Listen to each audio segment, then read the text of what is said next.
Electrophiles में neutral वाले में ये भी आते हैं, AlCl3, BCl3, बोरॉन ट्राईफ्लोराइड, ये सब भी आते हैं। ये सब इलेक्ट्रॉन पेयर एक्सेप्टर्स होते हैं। मैंने आपको बताया था इलेक्ट्रोफाइल्स क्या होते हैं, इलेक्ट्रॉन लविंग स्पीशीज, जो इलेक्ट्रॉन पेयर एक्सेप्टर्स होते हैं, इलेक्ट्रॉन डेफिशिएंट होते हैं और जरूरत पड़ने पर ये इलेक्ट्रॉन एक्सेप्ट करते हैं। और न केवल ये इलेक्ट्रॉन एक्सेप्ट करते हैं बल्कि किसी इलेक्ट्रॉन रिच सेंटर के साथ ये बॉन्डिंग भी करते हैं, ठीक है ना। सो दे आर कॉल्ड इलेक्ट्रोफाइल्स। और इलेक्ट्रोफाइल्स हमेशा ऐसी जगह पर अटैक करते हैं जहां पर इलेक्ट्रॉन डेंसिटी ज्यादा हो, ठीक है। इसी सीक्वेंस में हम लोगों ने रिएजेंट्स के बारे में पढ़ा था कि दो तरह के रिएजेंट्स होते हैं, एक इलेक्ट्रोफाइल्स और एक न्यूक्लियोफाइल्स। न्यूक्लियोफाइल्स क्या होते हैं भाई? ये इलेक्ट्रॉन रिच स्पीशीज होते हैं। क्यों? इलेक्ट्रॉन पेयर डोनर्स होते हैं, ठीक है ना। ये that's why they are called Lewis bases, ठीक है ना। ये इलेक्ट्रॉन पेयर डोनेट करते हैं किसी भी इलेक्ट्रॉन डेफिशिएंट सेंटर को एक्सेप्ट H+, ठीक है ना। They donate electron pair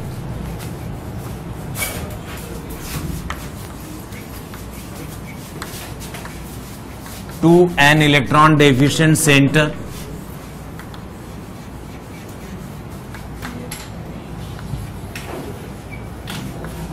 except H+.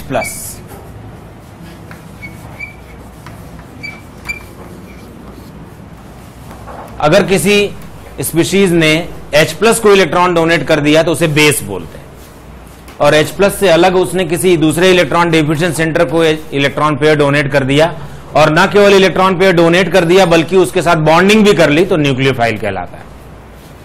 बात समझ में आ रही है? क्लियर हुई बात? तो जरा ये पॉइंट लिखें आप, न्यूक्लियोफाइल्स जरा यहां पर लिख लें, फिर आप बाद में कॉपी कर लें। Nucleophiles not only donate electron pair, nucleophiles not only donate electron pair to an electron deficient center. I repeat, nucleophiles not only donate electron pair to an electron deficient center, but also they form bond with that center. ठीक है ना? बात समझ में आई? एक ही species कभी base और कभी न्यूक्लियोफाइल हो सकता है। यही OH- अगर ये किसी H+ को एक्सेप्ट कर ले तो ये कहलाएगा base. H+ is a particle, it's a proton. So OH- in this reaction is base because it is giving electron pair to H+. Rather it is accepting H+, which is proton. Same OH- if attacks on an electron deficient center, C+, carbon is electron deficient because it is attached with very electronegative element Cl partially minus, and when this OH- attacks on this carbon which is partially positive, and not only it attacks but also it forms bond with that partially positive carbon, then this OH- is a nucleophile. बात समझ में आ रही है? यहां पर ये एक nucleophile है। मैं क्या बोलना चाहता हूं कि एक ही स्पीशी कभी बेस और कभी न्यूक्लियोफाइल हो सकता है। अगर किसी भी निगेटिवली चार्ज या इलेक्ट्रॉन रिच स्पीशीज ने H+ को अटैक किया तो बेस, और उसी निगेटिवली चार्ज या इलेक्ट्रॉन रिच स्पीशीज ने अगर किसी इलेक्ट्रॉन डेफिशिएंट सेंटर को अटैक किया और उसके साथ बॉन्ड बनाया तो वो nucleophile. All the nucleophiles may be bases, but all the bases are not nucleophiles. बात समझ में आ गई? जो H प्लस को एक्सेप्ट कर ले वो बेस, और जो H प्लस से अलग किसी इलेक्ट्रॉन डिफ्यूजन सेंटर को इलेक्ट्रॉन पेयर देकर उसके साथ बॉन्ड बना ले वो nucleophile. It is very dangerous to deal with nucleophile because nucleophiles are strong and weak because of different reasons. तो जरा सा ध्यान से पढ़ेंगे आप कौन सा न्यूक्लियोफाइल स्ट्रॉन्ग है, कौन सा वीक है, और कौन सा न्यूक्लियोफाइल स्ट्रॉन्ग है, कौन सा वीक है, इसका पता होना जरूरी है, क्योंकि हमें जब ये पता लगाना होता है कि ये रिएक्शन SN1 से जाएगी या SN2 से जाएगी, तो हमको मालूम होना चाहिए, हम आगे पढ़ने वाले हैं कि वीक न्यूक्लियोफाइल SN1 को फेवर करते हैं और स्ट्रॉन्ग न्यूक्लियोफाइल SN2 को फेवर करते हैं। तो जब तक आप न्यूक्लियोफाइल की पहचान ठीक से नहीं कर पाएंगे तब तक फिर वो प्रॉब्लम रहेगी कि रिएक्शन में हम कौन सा रूट लें। बात समझ आई? इसलिए इसको बहुत ध्यान से पढ़ना और ठीक से समझना आवश्यक। ऑर्गेनिक केमिस्ट्री में अगर बात करें, for organic chemistry nucleophiles are C plus और C partial plus seeking species. C plus और C पार्शियल प्लस कोई भी इलेक्ट्रॉन डिफ्यूजन सेंटर के साथ अगर अटैक करके बॉन्ड बना ले तो उसे हम न्यूक्लियोफाइल बोलते हैं। लेकिन ऑर्गेनिक केमिस्ट्री में हमेशा C प्लस या C पार्शियल प्लस ही इलेक्ट्रॉन डिफ्यूजन सेंटर होगा हमारे लिए, ठीक है ना। तो ये इलेक्ट्रोफाइल की डेफिनेशन नहीं है, लेकिन ऑर्गेनिक के केस में हम ऐसे बोल सकते हैं कि electrophiles are C plus nucleophiles are C plus और C partial plus seeking species. बात समझ में? लेकिन ये ऑर्गेनिक के कंटेक्स्ट में ही ये बात कही जा सकती है, ये वैसे जनरलाइज्ड डेफिनेशन नहीं होगी। जनरलाइज्ड डेफिनेशन तो यही है कि जो इलेक्ट्रॉन पेयर एक्सेप्ट करे, ठीक है ना। तो ये कैसे होते हैं भाई, ये कैसे हो सकते हैं? ये इलेक्ट्रॉन रिच होंगे या फिर निगेटिवली चार्ज ही हो जाएंगे। सभी निगेटिवली चार्ज हो या इलेक्ट्रॉन रिच हो तो वो न्यूक्लियोफाइल होते हैं, ठीक है ना। न्यूक्लियोफिलिसिटी के बारे में बात कर लेते हैं। न्यूक्लियोफिलिसिटी का मतलब होता है न्यूक्लियोफाइल की अटैकिंग स्पीड। न्यूक्लियोफिलिसिटी को भी हम लोग ऐसे NU माइनस से ही शो करेंगे। This is the attacking speed. Nucleophile kinetically controlled thing है। काइनेटिकली कंट्रोल मतलब कितनी स्पीड से अटैक करेगा उसके हिसाब से स्ट्रॉन्ग या वीक न्यूक्लियोफाइल डिसाइड होता है। जबकि बेसिसिटी जो है वो थर्मोडायनेमिकली कंट्रोल्ड है, उसे तो एक्सेप्ट करना है प्रोटॉन को, तो कितनी फास्ट प्रोटॉन को एक्सेप्ट कर लेगा और स्थायी होकर बैठ जाएगा, इसको हम बोलते हैं बेसिसिटी। और तो स्ट्रॉन्ग बेस कौन सा होगा? जो एक H प्लस को एक्सेप्ट करके स्टेबल हो जाए। बात समझ में आ रही है? और स्ट्रॉन्ग न्यूक्लियोफाइल कौन होगा? जो ज्यादा फास्ट अटैक कर ले। तो ये काइनेटिक मामला है, वो थर्मोडायनेमिक मामला है। बात समझ में आ गई? दोनों ही इलेक्ट्रॉन पेयर डोनेशन की बात है। बेसिसिटी हो या न्यूक्लियोफिलिसिटी हो, दोनों ही केसेस, दोनों ही प्रॉपर्टीज इलेक्ट्रॉन पेयर डोनेशन का फिनोमेनॉन है। लेकिन वहां पर क्या है, वो H प्लस को एक्सेप्ट करने के बाद एक कैटायन बनाएगा और उस कैटायन की स्टेबिलिटी के हिसाब से बेस स्ट्रांग है या वीक है ये डिसाइड किया जाएगा। अगर वो कैटायन ज्यादा स्टेबल होगा इसका मतलब बेस स्ट्रांग है H प्लस के एक्सेप्ट करने के बाद। बात समझ में आ गई? जबकि न्यूक्लियोफिलिसिटी क्या है? न्यूक्लियोफिलिसिटी एक काइनेटिक फिनोमेनॉन है। न्यूक्लियोफाइल ने वहां अटैक करना है इलेक्ट्रॉन डिफ्यूजन सेंटर के ऊपर, तो जितना फास्ट वो अटैक कर लेगा उतना ही स्ट्रांग न्यूक्लियोफाइल कहलाएगा। समझ नहीं पा रहे हो यार? ठीक है ना। तो दोनों ही इलेक्ट्रॉन डोनेशन का केस है, दोनों में इलेक्ट्रॉन पेयर डोनेट होना है, एक में H प्लस को और एक में किसी इलेक्ट्रॉन डिफ्यूजन सेंटर को। और न्यूक्लियोफाइल ना केवल इलेक्ट्रॉन पेयर डोनेट करता है किसी इलेक्ट्रॉन डिफ्यूजन सेंटर को, बल्कि उसके साथ बॉन्ड भी बनाता है। तो ये अब इसमें स्टेरिक प्रॉब्लम्स का भी है। मान लो न्यूक्लियोफाइल बहुत बल्की है, बॉन्ड बनाते समय उसे तकलीफ आएगी, या मान लो वो कार्बन जहां पर उसे अटैक करना है वो बहुत क्राउडेड है, स्टेरिकली हिंडर्ड है, तो बॉन्ड बनाने में तकलीफ आएगी। तो न्यूक्लियोफाइल अलग अलग कारणों से कभी स्ट्रांग कभी वीक हो सकता है, जबकि बेसिसिटी का ये सब लफड़ा नहीं है। बेसिसिटी में क्या करना है? H प्लस को एक्सेप्ट करना है। H प्लस तो बहुत ही tiny particle, it's a proton actually. तो बेस कोई बल्की हो क्राउडेड हो उसे फर्क नहीं पड़ता, वो H प्लस को निकाल के ले आएगा खड़ाक से। बात समझ आ गई क्या? तो बेसिसिटी तो बहुत स्मूथ प्रॉपर्टी है जो हमने पढ़ लिया है कि weaker I mean stable anion weaker base, और वो सब उसमें हम लोगों ने स्लोगन्स लिख रखे हैं। न्यूक्लियोफिलिसिटी के लिए थोड़ा सा अलग अलग जगहों पर अलग अलग रीजंस हो जाता है, तो थोड़ा सावधानी से पढ़ना है। न्यूक्लियोफिलिसिटी किस बात पे डिपेंड करती है? सबसे पहला इलेक्ट्रॉन डेंसिटी।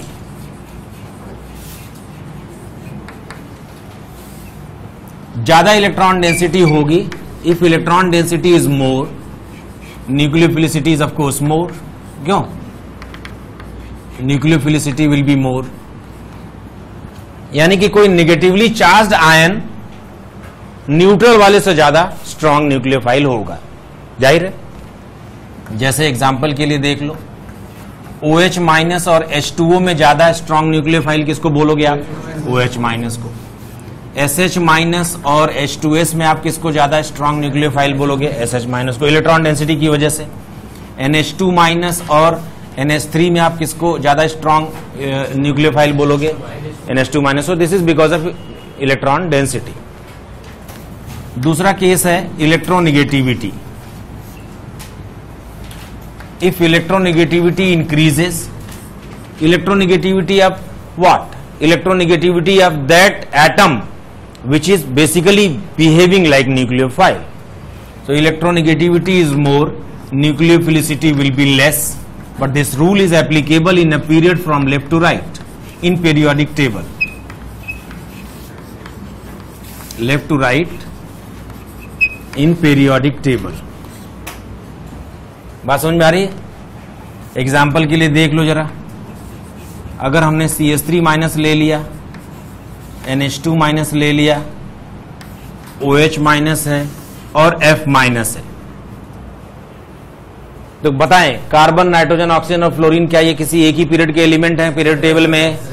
क्या ये लेफ्ट टू राइट अरेंज्ड है वहां पर PT में? क्या लेफ्ट टू राइट जाने पर इलेक्ट्रोनेगेटिविटी जो है वो बढ़ जाती है? तो न्यूक्लियोफिलिसिटी का क्या होगा? यानी कि ये एक डिक्रीजिंग ऑर्डर है, न्यूक्लियोफिलिसिटी का डिक्रीजिंग ऑर्डर ये हो जाएगा। क्या कहते हो? तो nucleophilicity decreases from left to right in a period, और बेसिसिटी भी लेफ्ट टू राइट डिक्रीज कर जाती है। यानी एक पीरियड में अगर हम PT के एक पीरियड में लेफ्ट टू राइट चलें तो बेसिसिटी और न्यूक्लियोफिलिसिटी का ऑर्डर सेम। समझ आ गई बात? नोट करो।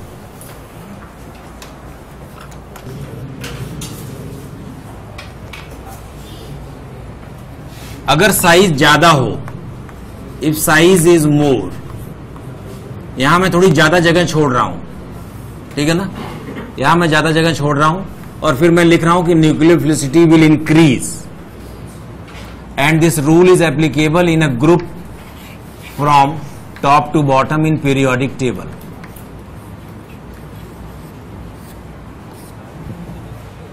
बात समझ में आ रही है? वो जगह छोड़ रखी है, उसके बारे में बात करते हैं जरा सा। सुनो जरा, मेरी बात ध्यान से सुने, बोर्ड की ओर देखें सभी लोग। आपने फजान्स रूल पढ़ा होगा, जिसने नहीं पढ़ा उसको मैं अभी बताता हूं। जो आयंस हैं, एक कैटायन और एक एनायन के बीच में बॉन्ड बनना है मान लो, तो वो बॉन्ड आयनिक बॉन्ड होगा या कोवेलेंट बॉन्ड होगा, या आयनिक बॉन्ड होते हुए उसमें कोवेलेंट कैरेक्टर होगा, या कोवेलेंट बॉन्ड होते हुए उसमें आयनिक कैरेक्टर होगा। इसके बारे में फजान ने एक बात बड़ी अच्छी कही है। क्या? अगर ये इलेक्ट्रॉन किसी तरीके से खींचकर बीच में आ जाएं और एग्जैक्ट मिड में आ जाएं तो बॉन्ड कोवेलेंट हो जाएगा। जब कोवेलेंट बॉन्ड बनता है किसी दो स्पीशीज के बीच में, प्योर कोवेलेंट बॉन्ड बनता है, तो बॉन्ड का जो इलेक्ट्रॉन पेयर है वो बिल्कुल सेंटर में होता है। Pure covalent bond is possible, but pure ionic bond is not possible. Why? इस तरह से इलेक्ट्रॉनों के इधर की ओर खींच के आने वाले फिनोमेनन को बोलते हैं पोलराइजेशन। क्या बोलते हैं साहब? पोलराइजेशन। 3 टर्म्स की बात करूंगा। एक है पोलराइजेशन, जो इस फिनोमेनन को बोलते हैं कि साहब इलेक्ट्रॉन जो है खींच के आ गया, और कैटायन का होता है पोलराइजिंग पावर।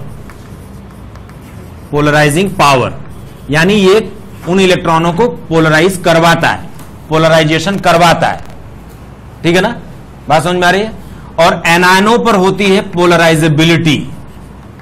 पोलराइजेबिलिटी यानी कि ये जो एनायन है इनमें पोलराइजेशन होने का प्रॉपर्टी है।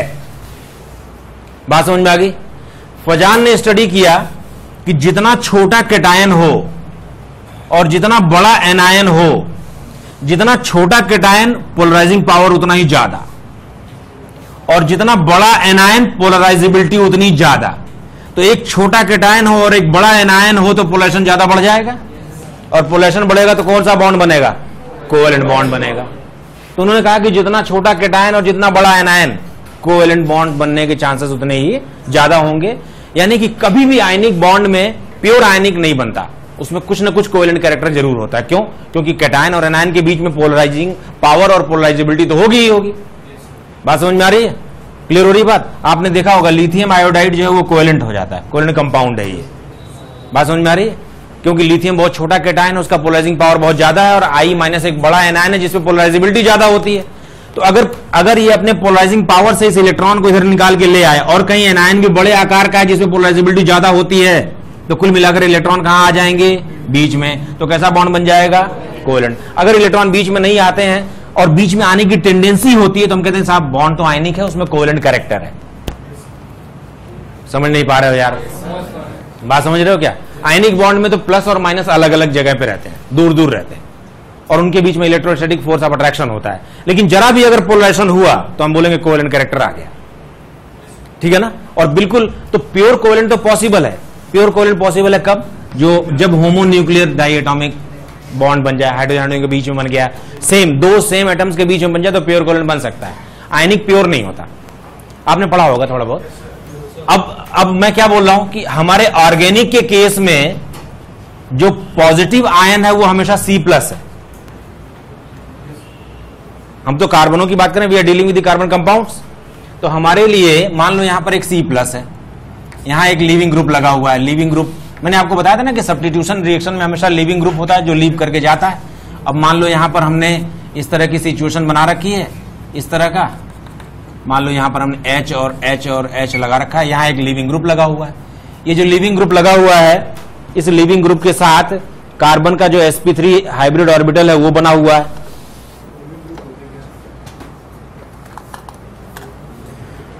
ठीक है ना? जब रिएक्शन होती है, सब्स्टिट्यूशन रिएक्शन होती है, तो एक रिएजेंट इस कार्बन पर अटैक करता है और इस कार्बन पर पहले से ही प्रेजेंट एक ग्रुप को निकल के जाना पड़ता है। जो निकल के जाने की टेंडेंसी रखता है उसको लिविंग ग्रुप बोलते हैं, और जो अटैक कर रहा होता है उसको न्यूक्लियोफाइल बोल रहे हैं। इस केस में न्यूक्लियोफाइल्स क्या होते हैं? जो इलेक्ट्रॉन डेफिशिएंट कार्बन पर अटैक करने वाले। ऑर्गेनिक केमिस्ट्री के रिस्पेक्ट में अगर बात करें तो वैसे किसी भी इलेक्ट्रॉन डेफिशिएंट सेंटर पर अटैक करके उसके साथ बॉन्ड बना ले जो H+ ना हो तो उसे हम न्यूक्लियोफाइल बोलते हैं। बात समझ में आई? लेकिन ऑर्गेनिक के केस में न्यूक्लियोफाइल हमेशा किस पर अटैक कर रहा है बेटा? इलेक्ट्रॉन डेफिशिएंट कार्बन के ऊपर। अब ये इलेक्ट्रॉन डेफिशिएंट कार्बन है और ये मान लो हैलोजन है, ये इलेक्ट्रॉन रिच है, तो ये ज्यादा इलेक्ट्रॉन नेगेटिविटी पार्शियली नेगेटिव है, ये पार्शियली पॉजिटिव है, तो न्यूक्लियोफाइल इसी पर अटैक करेगा। और ये कार्बन sp3 था, तो sp3 के साथ इसका कैसा बॉन्ड बनेगा बताओ? ऐसा बॉन्ड बन जाएगा। sp3 हाइब्रिड बॉन्ड बना हुआ है और ये जो लिविंग ग्रुप है वो यहां से मान लो कनेक्टेड है। इसी तरीके से हमारा न्यूक्लियोफाइल जो है वो अब इसी कार्बन के ऊपर बॉन्ड बनाने की चक्कर में पड़ा हुआ है। तो ये क्या करता है? ये इसी पर पोलराइजेशन करवाता है। कैसे? ये जो C+ है ना, ये C+ है, ये यहां से इलेक्ट्रॉनों को पोलराइज करवा के इधर ले आता है। तभी तो और उसी sp3 हाइब्रिड ऑर्बिटल के बैक लोब पर ही आने की कोशिश करता है। समझ में आ रही बात? इस कार्बन के किसी ऑर्बिटल पर ही तो बॉन्ड बनाने की जुगाड़ में रहेगा ये, और उसके लिए अपना इलेक्ट्रॉन वहां भेज रहा है। इस इलेक्ट्रॉन के बीच में आने की जो फिनोमेनन है उसको पोलराइजेशन बोलते हैं। पोलराइजेशन कैसे होगा? इसका पोलराइजिंग पावर और इसकी पोलराइजेबिलिटी। तो पोलराइजिंग पावर तो हमेशा सेम है, क्योंकि हमेशा ही हमारा कार्बन क्या है? हमारा जो कैटायन है क्या है? कार्बन है। अब मुझे एक बात बताओ, किस बात पर डिपेंड करेगा पोलराइजेशन? किसकी साइज? न्यूक्लियोफाइल की। क्या अगर साइज बड़ी हो तो पोलराइजेशन ज्यादा होगा? अगर पोलराइजेशन ज्यादा होगा तो कोवेलेंट बॉन्ड बनाने के चांस भी बढ़ जाएंगे, इसका मतलब न्यूक्लियोफिलिसिटी बढ़ जाएगी, जबकि बेसिसिटी कम हो रही है। तो एक ग्रुप में अगर हम ऊपर से नीचे आए तो पोलराइजेशन बढ़ जाता है, और पोलराइजेशन के बढ़ने की वजह से न्यूक्लियोफिलिसिटी बढ़ जाती है, जबकि ग्रुप में टॉप टू बॉटम आने पर साइज बढ़ने की वजह से बेसिसिटी घट जाती है। क्योंकि बेसिसिटी क्या है? थर्मोडायनेमिक फंडा है, स्टेबिलिटी का फंडा है, और न्यूक्लियोफिलिसिटी क्या है? अटैकिंग पावर का फंडा है। समझ नहीं पा रहे हो यार? क्लियर हो रही है बात? न्यूक्लियोफाइल का साइज बड़ा होगा तो पोलराइजेबिलिटी बढ़ जाएगी, तो कोवेलेंट बॉन्ड बनाने की टेंडेंसी बढ़ जाएगी, और कार्बन के साथ हमेशा ही किसी भी रिएजेंट को कोवेलेंट बॉन्ड ही बनाना पड़ेगा। बात समझ में आ गई? तो लिखो जरा।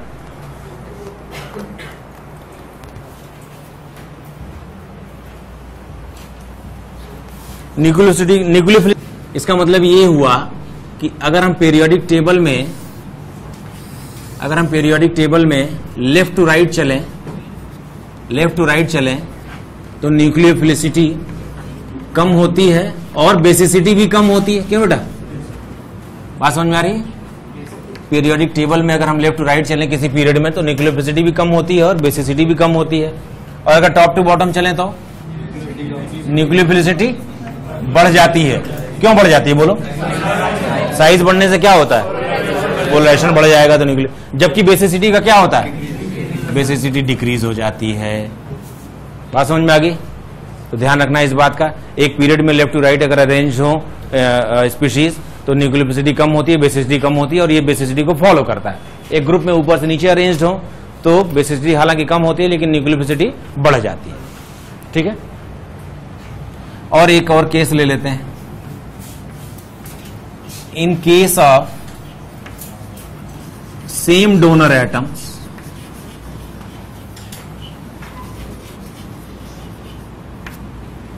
generally लिख रहा हूं, generally basicity and nucleophilicity have the same order. Generally means exceptions are there. ठीक है ना? जैसे मान लो हम ले लें HO माइनस, RO माइनस, ये एल्काऑक्साइड आयन है या हाइड्रोक्साइड आयन है, फिनॉक्साइड आयन ले लें या कार्बोक्सिलेट आयन ले लें, ठीक है ना, या सल्फोनेट आयन ले लें, तो मुझे एक बात बता दीजिए बेसिसिटी का क्या होगा? सबसे वीक बेस कौन सा? लास्ट वाला। Stable anion weaker base. क्यों लास्ट वाला सबसे वीक कह रहे हो? 3 इक्वल आरएस है, 3 इक्विवेलेंट आरएस की वजह से इसकी स्टेबिलिटी सबसे ज्यादा है और इसीलिए इसकी बेसिसिटी भी सबसे कम है। बात समझ में आ गई? उसके बाद ये 2 इक्वल आरएस, उसके बाद ये 5 आरएस, उसके बाद इसमें आरएस नहीं है लेकिन यहां प्लस आई हो गया। बात समझ में आ रहा है? तो क्या ये बेसिसिटी का डिक्रीजिंग ऑर्डर है? ठीक है ना, और सभी जगहों पर O माइनस ही जो है वो इलेक्ट्रॉन डोनर्स है, ऑक्सीजन ही तो इलेक्ट्रॉन डोनर है। तो ऐसे केस में बेसिसिटी और न्यूक्लियोफिलिसिटी जनरली सेम होता है। तो ये जो है वो decreasing order of basicity as well as nucleophilicity, both decreasing order of basicity and also decreasing order of nucleophilicity.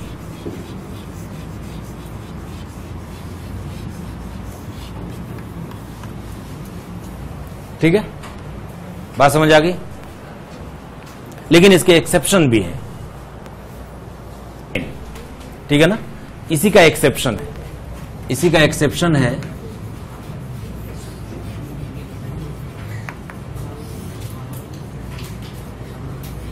अगर मान लो हमने टर्शरी ब्यूटॉक्साइड और इथॉक्साइड ले लिया, अगर मान लो हमने टर्शरी ब्यूटॉक्साइड और इथॉक्साइड ले लिया, इसको टर्शरी ब्यूटॉक्साइड ऐसे सिंबॉलिकली ऐसे बोल देते हैं और इसको इथॉक्साइड बोल देते हैं, let it be first and it is second. जहां तक बेसिसिटी का सवाल है, first is stronger base than second. Why? because of more plus I and more electron density. But when nucleophilicity is considered, then second is stronger nucleophile. Why? Because in case of first there is steric hindrance, and due to steric hindrance, it can't approach at the narrow places for bonding. Nucleophiles not only donate electron pair to an electron deficient center, but also they form bond with that electron deficient center, and this nucleophile itself is very bulky, so it's very difficult for it to approach the narrow places and make bond. And that's the reason when nucleophilicity is concerned, second is more stronger nucleophile as compared to first. क्या मैं अपनी बात ठीक से बोल पा रहा हूं? समझ में आ रही है बात? जबकि बेसिसिटी इसकी ज्यादा थी। अभी अभी हमने पढ़ा कि सेम डोनर एटम होने पर बेसिसिटी और न्यूक्लियोफिलिसिटी का ऑर्डर सेम होता है, लेकिन उसके कुछ एक्सेप्शन भी है। मैं आपको बता रहा हूं कि न्यूक्लियोफाइल्स को पढ़ना और उनको ध्यान में रखना बहुत डेंजरस है, मतलब बहुत डिफिकल्ट है, क्योंकि न्यूक्लियोफाइल अलग अलग रीजन से कभी स्ट्रांग और कभी वीक हो जाता है। आप देखो, एक जनरेशन हमने बनाया, उसका एक एक्सेप्शन आ गया। एक और एक्सेप्शन, ऐसी बात नहीं है, एक और है। अगर हम ये वाला ले लें, ये है 2,6 di tertiary butyl pyridine, right, और ये है पिरिडीन खुद। बताओ, अगर हम बेसिसिटी की बात करेंगे तो कौन स्ट्रॉन्गर बेस होगा बेटे? फर्स्ट। और अगर न्यूक्लियोफिलिसिटी की बात करेंगे तो कौन? सेकंड ज्यादा होगा। फर्स्ट वीक क्यों हो गया? Steric hindrance.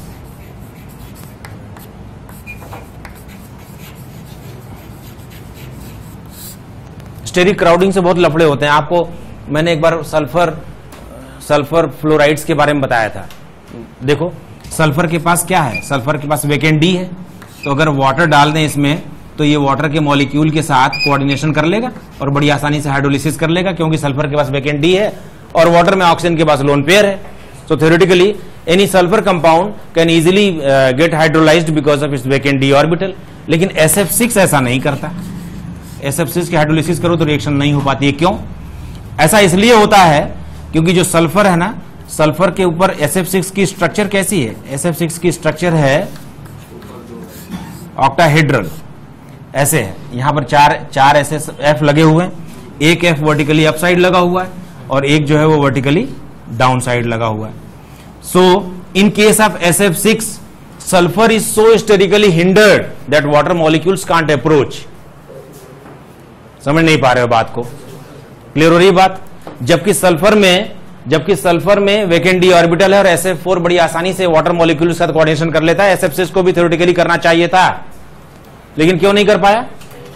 स्टेरिक क्राउडिंग की वजह से। ठीक है ना? तो स्टेरिक क्राउडिंग की वजह से कई बार रिएक्शंस रुक जाती हैं, नहीं हो पाती हैं। ठीक है, उसका एक ये भी एक बढ़िया एग्जांपल है कि स्टेरिक क्राउडिंग की वजह से बेसिसिटी और न्यूक्लियोफिलिसिटी का ऑर्डर डिफरेंट हो गया, जबकि सेम डोनर एटम्स के केस में दोनों को सेम होना चाहिए था। ठीक है,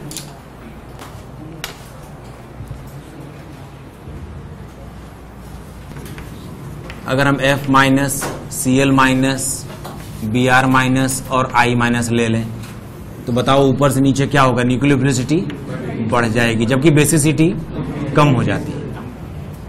न्यूक्लियोफिलिसिटी क्यों बढ़ी है? साइज बढ़ने की वजह से, और वही रीजन है बेसिसिटी के घटने का भी। क्लियर होगी बात? समझ में आ रही है बात? तो मुझे एक बात बताओ, SH माइनस और OH माइनस में कौन ज्यादा स्ट्रॉन्ग न्यूक्लियोफाइल है? SH minus is stronger nucleophile due to size. क्यों? ठीक है ना? कर दोगे अभी तो दिक्कत नहीं आएगी। अलग अलग वजहों से न्यूक्लियोफाइल स्ट्रांग और वीक हो जाते हैं, लेकिन सारे निगेटिवली चार्ज न्यूक्लियोफाइल्स जो हैं वो स्ट्रांग। सारे निगेटिवली चार्ज न्यूक्लियोफाइल स्ट्रांग है, और न्यूट्रल में भी अमोनिया, एमाइन, फॉस्फीन, मतलब ग्रुप 15 वाले जितने भी कंपाउंड्स हैं वो सब स्ट्रांग। सभी negatively charge nucleophile strong nucleophiles हैं। न्यूट्रल में भी अमोनिया, एमाइन, फॉस्फीन और फास्फोरस के कंपाउंड स्ट्रांग हैं।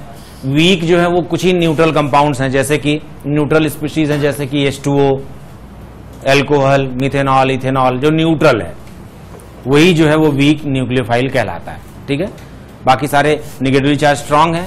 न्यूट्रल में भी अमोनिया, नाइट्रोजन वाले सारे कंपाउंड, फास्फोरस वाले सारे कंपाउंड, ये सब स्ट्रांग न्यूक्लियोफाइल्स होते हैं। बल्कि हम अगर ऊपर से नीचे आए तो न्यूक्लियोफिलिसिटी बढ़ जाएगी। बताओ अमोनिया और फॉस्फीन में कौन ज्यादा स्ट्रांग न्यूक्लियोफाइल है? फॉस्फीन ज्यादा स्ट्रांग न्यूक्लियोफाइल है। रीजन बोलो? साइज। ठीक है ना? क्लियर हो रही है बात? लेकिन अब एक प्रॉब्लम है। अगर मान लीजिए हमने ये कहा कि न्यूक्लियोफिलिसिटी जो है वो एक पीरियोडिक टेबल में एक पीरियड में लेफ्ट टू राइट चलें तो घट जाती है, और एक ग्रुप में टॉप टू बॉटम आए तो बढ़ जाती है। सेम डोनर एटम होने पर न्यूक्लियोफिलिसिटी का ऑर्डर जनरली वही होता है जो बेसिसिटी का ऑर्डर होता है, और इस तरह का कोई रिलेशन बन जाए तब तो हम बता सकते हैं। अगर मान लो न्यूक्लियोफाइल्स का कोई रिलेशन ही ना बन रहा हो, दो ऐसे एग्जांपल्स ले लिए जाएं, जैसे कि मान लो हम बोल दें कि भाई I माइनस ज्यादा स्ट्रांग है या एजाइड माइनस। अब बड़ी मुश्किल है, ये ग्रुप में नीचे की ओर बढ़ना चाहिए, ये इसकी इलेक्ट्रोनिगेटिविटी ज्यादा है, ये बढ़ना चाहिए। ठीक है ना? और ना ही ये एक पीरियड के एलिमेंट है, ना ही ये एक ग्रुप के एलिमेंट्स हैं जिनके बारे में कोई रिलेशन बनाया जा सके, या कोई ऐसा ही रैंडम कंपैरिजन ले लिया जाए कि भाई SH माइनस ज्यादा स्ट्रांग है या CN माइनस ज्यादा स्ट्रांग है। कार्बन का निगेटिव बहुत स्ट्रांग न्यूक्लियोफाइल होता है, और सल्फर जो है वो बड़े आकार का है, नीचे की ओर है, तो उसकी भी न्यूक्लियोफिलिसिटी बढ़नी चाहिए। ठीक है ना? तो इस तरह के क्वेश्चंस को सॉल्व करने के लिए हमारे पास एक्सपेरिमेंटल ऑर्डर के अलावा कोई तरीका नहीं है। तो हम एक एक्सपेरिमेंटल ऑर्डर लिख लेते हैं फॉर न्यूक्लियोफिलिसिटी, ठीक है ना। ये एक्सपेरिमेंटल ऑर्डर है सल्फाइड माइनस, ठीक है ना, cyanide minus,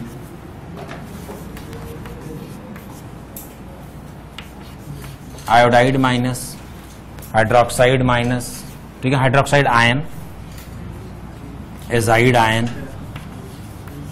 bromide ion, phenoxide ion. हम लोग स्ट्रॉन्ग से इधर स्ट्रॉन्ग न्यूक्लियोफाइल से वीक न्यूक्लियोफाइल की ओर जा रहे हैं, स्ट्रॉन्ग से वीक की ओर चले जाएंगे, ठीक है ना। एसीटेट आयन, ठीक है ना, chloride ion, fluoride ion, alcohol, water. ये हम वीक न्यूक्लियोफाइल की ओर आ गए, स्ट्रॉन्ग से वीक की ओर आ गए। This is named as sulphide, cyanide, iodide, hydroxide, azide, ये है ब्रोमाइड,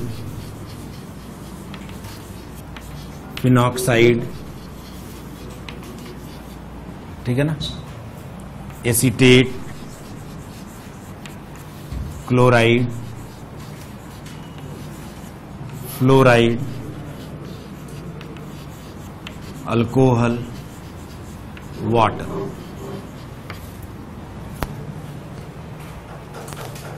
इसको याद रखने के लिए एक कहानी बनाता हूं मैं कई बार बच्चों को, ताकि याद रहे। तो आप अगर आप हंसे ना और अन्यथा ना लें तो मैं ये लिख दूं कहानी यहां पर। सफलता की सनक, ठीक है ना, हॉलैंड, इंडिया और इंडिया आयोडाइड के लिए, इंडिया और हॉलैंड की आजादी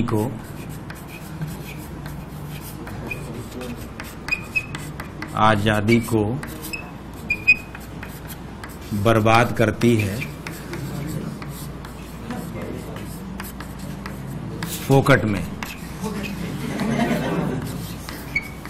अच्छा, इसमें कुछ शब्द तो इसके कोड के लिए लिखे गए, जैसे सफलता है सल्फाइड के लिए, सनक है साइनाइड के लिए, और कुछ वर्ड्स कहानी को कनेक्ट करने के लिए एक्स्ट्रा आ गए हैं। तो आप कोड को डिकोड करना सीख जाए। पता लगा इंडिया लिख दिया लेकिन सामने क्या था ये मालूम नहीं, तो उद्देश्य पूरा नहीं होगा, बल्कि उल्टा हो जाएगा।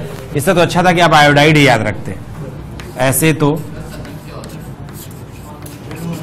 ऐसे तो कोई फंसे एल्कोहलिक पानी में,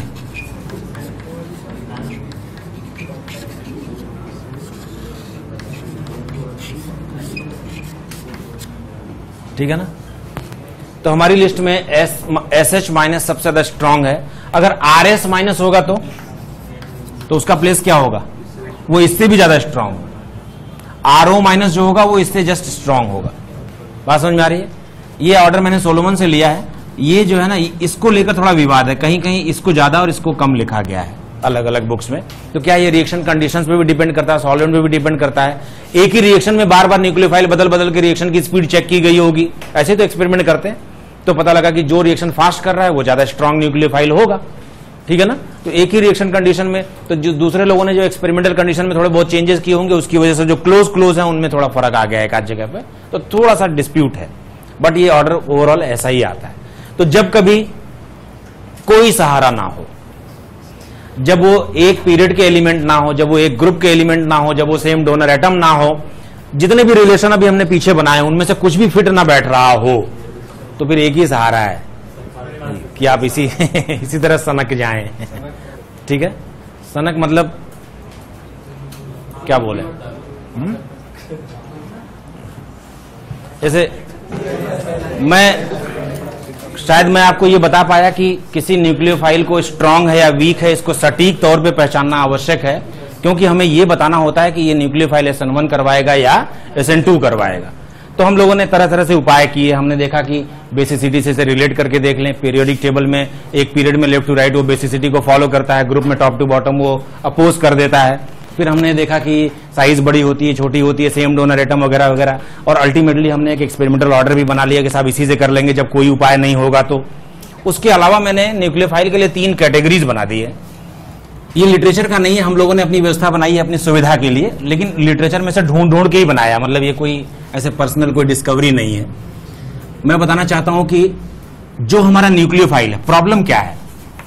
प्रॉब्लम ये है कि एक सैचुरेटेड कार्बन है, इस पर एक लिविंग ग्रुप लगा हुआ जो हैलोजन हो सकता है, जो एक्स हो सकता है, OH हो सकता है, OR हो सकता है। हम लोग एल्काइल हैलाइड, एल्कोहल और ईथर तीनों चैप्टर एक साथ पढ़ रहे हैं। और पड़ोस में एक कार्बन है जिसके पास एक हाइड्रोजन भी है। हमारे पास एक रिएजेंट है और एक सॉल्वेंट है। जो रिएजेंट है वो न्यूक्लियोफाइल भी है और उसमें बेसिक कैरेक्टर भी है। ये जो रिएजेंट है ये न्यूक्लियोफाइल की तरह इलेक्ट्रॉन डिफिशिएंट कार्बन पर अटैक करके उसके साथ बॉन्ड बना सकता है लिविंग ग्रुप को निकालकर, या फिर वो बेसिसिटी की वजह से H+ को भी निकाल कर लेके जा सकता है। एक ही रिएजेंट है, दोनों तरह के कैरेक्टर हैं। अगर उसने अपना न्यूक्लियोफिलिसिटी का कैरेक्टर को डोमिनेंट रखा तो हमें SN1 या SN2 रिएक्शन मिल जाएगी और ये इस पर अटैक कर लेगा और लिविंग ग्रुप को निकाल देगा। एट द सेम टाइम अगर उसका बेसिक कैरेक्टर डोमिनेंट हो गया तो वो पास वाले कार्बन से बीटा H को निकालकर और लिविंग ग्रुप को निकाल देगा। तो सैचुरेटेड कार्बन से लिविंग ग्रुप को तो निकलना ही है, लेकिन अगर ये एज अ न्यूक्लियोफाइल यहां आ गया तो SN1 SN2 रिएक्शन होगी, और अगर वो बीटा H को निकाल कर ले गया तो E1 E2 रिएक्शन हो सकती है। यानी सेम गिवन सिचुएशन में 4 रिएक्शंस पॉसिबल है। क्यों? SN1 SN2 E1 E2, और वही रिएजेंट है जो दोनों करवा सकता है, एलिमिनेशन भी करवा सकता है, सब्स्टिट्यूशन भी करवा सकता है। सॉल्वेंट है जरूर, सॉल्वेंट 2 तरह के हो सकते हैं, PP सॉल्वेंट या फिर PA सॉल्वेंट। बात समझ में आ रही है? अगर PP सॉल्वेंट हुआ तो 1-1 वालों को फेवर कर जाएगा, PA सॉल्वेंट हुआ तो 2-2 वालों को फेवर कर जाएगा। तो सॉल्वेंट की उपस्थिति से भी हमें हिंट मिलेगा। जब हम SN1 की हेडिंग डाल के पढ़ रहे होंगे तो हमें पता है कि SN1 होना है, भाई निकालो, कार्बोनेट बनाओ, न्यूक्लियोफाइल चिपकाओ। SN2 पढ़ रहे होंगे तब भी हमें पता है इस कार्बन पर अटैक होने वाला है। E1 पढ़ेंगे तो भी, E2 पढ़ेंगे तो भी। जब हम सब कुछ पढ़ चुके होंगे और दी हुई सिचुएशन में हमें खुद डिसाइड करना होगा कि कौन सी रिएक्शन होगी, तब कंफ्यूजन होगा। उसी को ध्यान में रख के हम लोग अभी पढ़ रहे हैं। बात समझ भाई? तो उसके हिसाब से मैं इसकी 3 कैटेगरी बना रहा हूं न्यूक्लियोफाइल्स की, मतलब रिएजेंट की 3 कैटेगरी बना रहा हूं। एक ऐसा रिएजेंट जो स्ट्रॉन्ग न्यूक्लियोफाइल है, strong nucleophile with weak basic character. अगर स्ट्रॉन्ग न्यूक्लियोफाइल है लेकिन बेसिक कैरेक्टर वीक है तो ये SN2 कर सकता है और इसका न्यूक्लियोफिलिसिटी ही डोमिनेंट होगा। ये कौन कौन से होंगे? सारे S-, ये वीक बेस है, स्ट्रॉन्ग न्यूक्लियोफाइल है। I-, Cl-, Br-, ये कोई ऑर्डर नहीं है भाई, ठीक है ना? बात समझ में आ रही है? साइनाइड माइनस, ये कुछ ऐसे न्यूक्लियोफाइल्स हैं जो जिनका बेसिक कैरेक्टर वीक है लेकिन न्यूक्लियोफाइलिक कैरेक्टर स्ट्रॉन्ग, ठीक है ना? Azide minus, cyanide minus, S-, RS-, ठीक है, ये सब F-, ये वो न्यूक्लियोफाइल्स हैं जिनका न्यूक्लियोफिलिक कैरेक्टर बहुत डोमिनेंट है और बेसिक कैरेक्टर बहुत वीक है। क्लियर होगी बात? तो जब ऐसा कोई न्यूक्लियोफाइल होगा जो स्ट्रॉन्ग तो है लेकिन उसका बेसिक कैरेक्टर डोमिनेंट नहीं है तो SN रिएक्शन के चांसेस ज्यादा होंगे, SN के, सब्स्टिट्यूशन न्यूक्लियोफिलिक के। समझ आ गई बात?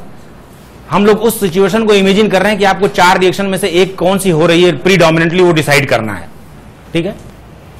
एक कैटेगरी और है रिएजेंट की, जब स्ट्रॉन्ग न्यूक्लियोफिलिक कैरेक्टर हो, strong nucleophile with strong basic character. ये सबसे ज्यादा कंफ्यूजिंग है। न्यूक्लियोफाइल भी स्ट्रॉन्ग है और बेस भी स्ट्रॉन्ग है। इसमें कौन कौन से आते हैं? सारे कार्बन आयंस, सारे R-, सभी R-, NH2- strong nucleophile, strong base, RO-, alkoxide बोलते हैं इसको, OH-, ये सब इसी में आते हैं, जिनका बेसिक कैरेक्टर भी ज्यादा है और एसिडिक और न्यूक्लियोफिलिक कैरेक्टर भी ज्यादा है। इस RO- में बहुत सारे हो जाएंगे। कौन कौन से बोलो? मिथॉक्साइड, इथॉक्साइड, क्यों, आइसोप्रोपॉक्साइड, टर्शरी ब्यूटॉक्साइड। तो दूसरे फैक्टर्स को ध्यान में रखकर डिसीजन लिया जाएगा। जैसे अगर ये कार्बन टर्शरी हो गया तो SN2 संभव नहीं है, तब E2 ही होगा। बात समझ में आ गई बात? स्ट्रांग वाले 2 को फेवर करते हैं, वीक वाले जो है वो 1 को फेवर करते हैं। तो अगर मान लो स्ट्रांग न्यूक्लियोफिलिक कैरेक्टर भी है और स्ट्रांग बेसिक कैरेक्टर भी है और ये कार्बन टर्शरी है, तो SN2 संभव नहीं है, क्योंकि टर्शरी में क्राउडिंग हो जाती है, तो SN2 का प्रॉब्लम आता है, तो ऐसे में A2 ही हो जाएगी। अगर ये कार्बन मिथाइल है, एक मात्र कार्बन है, तो एलिमिनेशन संभव नहीं है, क्योंकि एलिमिनेशन में डबल बॉन्ड बनना है, जिसके लिए कम से कम कितने कार्बनों की आवश्यकता है? 2 कार्बनों की, तो उसमें SN2 ही केवल होगी। समझ में आई बात? तो बहुत सारे फैक्टर्स हैं जिससे हम डिसाइड करेंगे। सबसे प्राइमरी फैक्टर है इस कार्बन की डिग्री जिस पर लिविंग ग्रुप लगा हुआ है, ठीक है ना। अगर टर्शरी है SN2 नहीं हो सकती, अगर मिथाइल है SN1 नहीं हो सकती। बात समझ में आ गई? सारे रिएक्शन का ऑर्डर है 321 और SN2 का केवल अकेले है 123, ठीक है। तीसरी कैटेगरी है weak nucleophile with weak basic character. इसमें बस 2 ही आते हैं प्रीडोमिनेंटली, अल्कोहल और वाटर। और अल्कोहल और वाटर में भी अल्कोहल ज्यादा स्ट्रांग न्यूक्लियोफाइल है, हम लोगों ने पहले भी मेंशन कर रखा है। बात समझ में आई? मतलब दोनों ही वीक न्यूक्लियोफाइल है, लेकिन उन वीक में भी कंपैरिजन करें तो वाटर ज्यादा वीक है। बात समझ में आई? क्लियर होगी बात? ये सारे स्ट्रांग है, लेकिन इनमें भी आपस में कंपैरिजन किया जा सकता है कि कौन ज्यादा स्ट्रांग है। उसका भी हम लोगों ने एक पीछे व्यवस्था बना रखी है, ठीक है। अभी बताता हूं, फिर से बताता हूं। लिखो PPS solvate both cations and anions। मैं क्या कहना चाहता हूं कि अगर मान लो हमने एक NaF ले लिया, ये एक कंपाउंड ले लिया, और हम इसके F- को एज ए न्यूक्लियोफाइल किसी रिएक्शन में यूज करने वाले हैं, ठीक है ना। और लेकिन सॉल्वेंट जो लिया है वो कोई PPS ले लिया। कोई एग्जांपल बताओ, H2O ले लें। H2O is the best example of PPS। अब देखो जरा, Na+ जैसे ही आएगा, H2O has both the ends, positive and negative. Although H2O is a covalent compound, but because of electronegativity difference it has a positive end as well as a negative end. तो जैसे ही Na+ यहां आएगा, H2O अपने negative and के द्वारा, जो कि oxygen है, उसके द्वारा इसको स्टेबिलाईज कर लेगा। इस प्रोसेस को बोलते हैं सॉल्वेशन, और वाटर के केस में हाइड्रेशन भी बोल देते हैं। Otherwise the process is called solvation for any solvent, and all the PPS will solvate cation and anion both. यानी कि F- जब आएगा तो F- को भी H2O अपने पॉजिटिव एंड से सॉल्वेट कर लेगा, जिसको हम हाइड्रेट करना भी बोल देते हैं वाटर के केस में। Otherwise general term is solvation, ठीक है ना। But if the solvent is water, it is also known as hydration. बात समझ में आ गई क्या? हाइड्रेशन का एक फंडा है कि जितना छोटा एनायन होगा उतना ज्यादा हाइड्रेशन होगा। That means hydrated F- is large in size, so ionic movability is less. Ionic movability is less, and that's the reason nucleophilicity will decrease. क्यों? अगर मान लो हमें SN1 रिएक्शन करवानी है जिसमें हमें वीक न्यूक्लियोफाइल की आवश्यकता है, तो हमें कैसा सॉल्वेंट लेना चाहिए? PPS, ताकि वो न्यूक्लियोफाइल को थोड़ा कमजोर कर दे, क्योंकि हमें वीक न्यूक्लियोफाइल चाहिए SN1 के केस में। बात समझ में आ गई? अगर मान लो तो इसका मतलब ये है कि PPS में NaI ले लें, अगर हम NaI ले लें और वाटर में करें तो ये Na+ को वैसे ही पकड़ लेगा, लेकिन I- का सॉल्यूशन वो ज्यादा नहीं कर पाएगा, क्योंकि सॉल्यूशन का एक फंडा है, हाइड्रेशन का एक फंडा है, क्या? Less the anion, smaller the anion, more the hydration. ज्यादा हाइड्रेशन होने पर हाइड्रेशन एनर्जी निकलती है, उसको बोलते हैं सॉल्युबिलिटी। यानी कि जिस आयनिक कंपाउंड का हाइड्रेशन ज्यादा होगा वो फास्ट डिसॉल्व हो जाएगा व्हाट यू कॉल वाटर में। आपने वो पढ़ा होगा ना। ये तो फिर भी स्मॉल साइज का रह गया, क्यों? Hydrated I- is comparatively small, जबकि I- खुद बहुत बड़ा है F- से, बट यहां पर थोड़ा स्मॉल रह गया, and that's why nucleophilicity is more. So in polar protic solvent, order of nucleophilicity is like this: I- more stronger, then Br-, then Cl-, then F minus. This is what is the general order we already have learnt. जब भी हम कभी nucleophilicity का order check कर रहे होते हैं तो जो सॉल्वेंट है वो वाटर है ऐसा माना जाएगा, जब तक कि सॉल्वेंट का स्पेशली कोई जिक्र न किया जाए। बात समझ में आ रही है? क्लियर होगी बात? और सॉल्युबिलिटी यानी डिसॉल्व करना, डिसोल्यूशन जो है वो वाटर में इसी बात पे डिपेंड करता है कि हाइड्रेशन किसका ज्यादा हो रहा है। आपने वो अल्कलाइन अर्थ मेटल वाला फंडा पढ़ा होगा शायद। देखो अल्कलाइन अर्थ मेटल के मेंबर्स का नाम बताओ। Beryllium, magnesium, calcium, strontium, barium और रेडियम। तो रेडियम में रेडियो एक्टिव है, छोड़ देते हैं उसको। अगर हम इसके फ्लोराइड्स ले लें या हाइड्रोक्साइड्स ले लें, ठीक है ना, अगर हम इसके फ्लोराइड्स या हाइड्रोक्साइड्स ले लें तो ग्रुप में नीचे